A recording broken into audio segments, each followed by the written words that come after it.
আমরা অনেকে হাদিসে পড়েছি এবং অনেকে মেহফিলের মাধ্যমে শুনেছি যে নবীর বেটি কুলসুমের বাড়িতে একটি মেহফিলের অর্থাৎ খানার ব্যবস্থা করা হয়েছিল এবং সেই মেহফিলে সবাইকে দাওয়াত দেওয়া হয়েছিল, কিন্তু হযরতে মা ফাতেমা গরীব ছিলেন বলে তাকে দাওয়াত দেওয়া হয়নি। সেই সম্পর্কে অতি মূল্যবান কথা এই কবি ছন্দের মাধ্যমে তুলে ধরেছেন। আপনারা মন দিয়ে শুনবেন এবং বোঝার চেষ্টা করবেন। কাঁদে হাসান হোসেনা, চলো আম্মি চলো না। কাঁদে হাসান হোসেনা, চলো আম্মি চলো না। কুলসুম খালার বাড়িতে মা খেতে চলো না। সেটা মেহমানি খানা যাই সবাই দেখো না।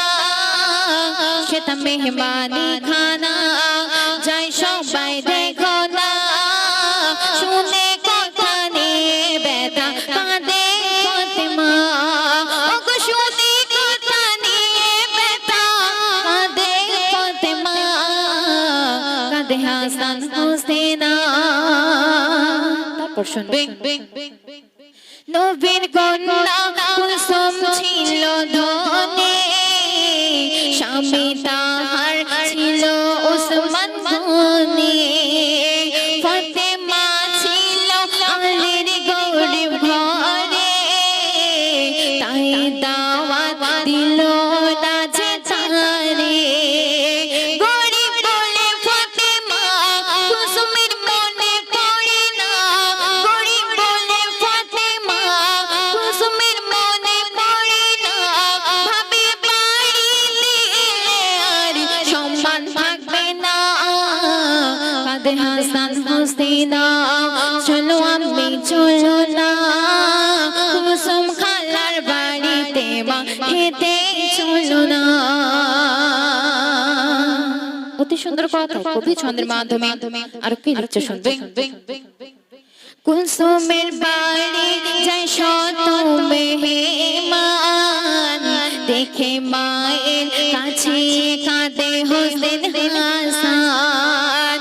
মা ফাতেমা তাহাদেরকে শুধায়, বড় লোকের বাড়ি না খাওয়া যায় বলে কাঁদে মা ফাতেমা। শুনাই হাসান হোসেনা বলে কাঁদে মা ফাতেমা। শুনাই হাসান হোসেনা বলে আম্মি গো আমরা আর খেতে যাব না। কাঁদে হাসান হোসেনা, চলো আম্মি চলো না।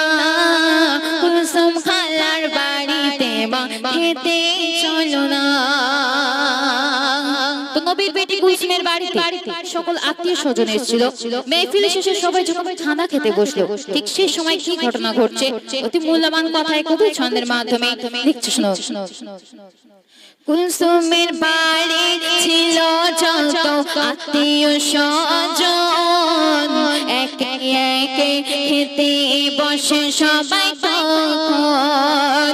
খেতে দেবে হলে ঢাকে না, দেখে জ্বলে উড়ে ছাই হলো কানা।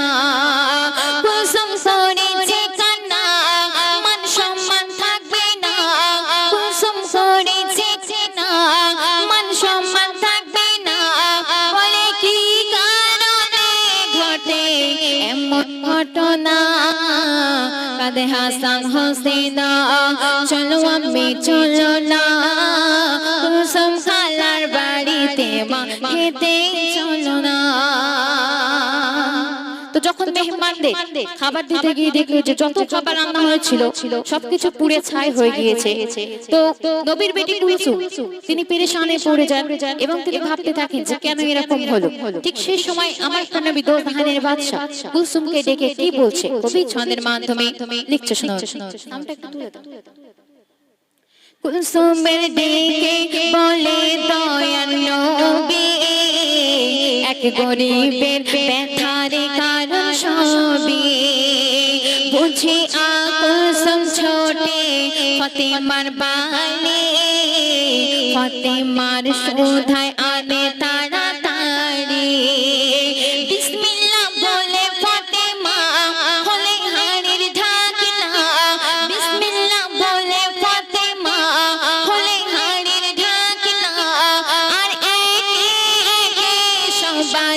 খেতে দেয় খানা কাঁদে হাসান হোসেনা চলো আম্মি চলো না কুলসুম খালার বাড়িতে মা খেতে চলো না। সর্বশেষ কথা শ্রদ্ধেয় কবি মুকাব্বির ইসলাম সাহেব অতি মূল্যবান ভাষায় ছন্দের মাধ্যমে আর কি লিখছে শুনবে। কুলসুমের হাসান হোসেনের কান্নায় খোদার আরশ দোলে মা ফাতেমার বেদনায় কোরআনে খোদা বলে যে না বোঝে গরিব দুঃখের ব্যথা তাহার প্রতি নারাজ আমি খোদা। শোনো মুকাব্বির শোনো না বুঝো গরিবের বেদনা শোনো মুকাব্বির শোনো না বুঝো গরিবের বেদনা রোজ হাসরে তোমার দোজখ ছুবে না কাঁদে হাসান হোসেনা চলো আম্মি চলো না কুলসুম খালার বাড়িতে মা খেতে চলো না। সেটা মেহমানি খানা যায় সবাই দেখো না সেটা মেহমানি খানা যায় সবাই দেখো না শুনে কথা নিয়ে ব্যথা কাঁদে ফাতেমা ওগো শুনে কথা নিয়ে ব্যথা কাঁদে ফাতেমা কাঁদে হাসান হোসেনা কাঁদে হাসান হোসেনা কাঁদে হাসান হোসেনা। তো শুনলে এখন যে কালামটি পরিবেশন করব হ্যালো সপ্তম আকাশে পড়ে যতন করে গড়ল তোমায় সপ্তম আকাশে পড়ে যতন করে গড়ল তোমায় তোমারে চেহারা মুবারকে খোদার নূর চমকায় তোমারে চেহারা মুবারকে খোদার নূর চমকায়। সপ্তম আকাশে পড়ে যতন করে গড়ল তোমায় সপ্তম আকাশে পড়ে যতন করে গড়ল তোমায় তোমারে চেহারা মুবারকে খোদার নূর চমকায় তোমারে চেহারা মুবারক খোদার নূর চমকায়। তারপর শুনবে আমিনার পাতার ঘরে আসলে মিষ্টি ভরে ফুলেরা তাজিম করে তোমারই দরুদ পড়ে আমিনার পাতার ঘরে আসলে মিষ্টি ভরে ফুলেরা তাজিম করে তোমারই দরুদ পড়ে। তুমি তো বন্ধু খোদার কোরআন পাকে চাই দেখা যায় তুমি তো বন্ধু খোদার কোরআন পাকে চাই দেখা যায় তোমারই চেহারা মুবারকে খোদার নূর চমকায় তোমারই চেহারা মুবারকে খোদার নূর চমকায়। সপ্তম আকাশে পড়ে যতন করে গড়ল তোমায় সপ্তম আকাশে পড়ে যতন করে গড়ল তোমায় তোমারই চেহারা মুবারকে খোদার নূর চমকায় তোমারই চেহারা মুবারকে খোদার নূর চমকায় তোমারই চেহারা মুবারকে খোদার নূর চমকায়।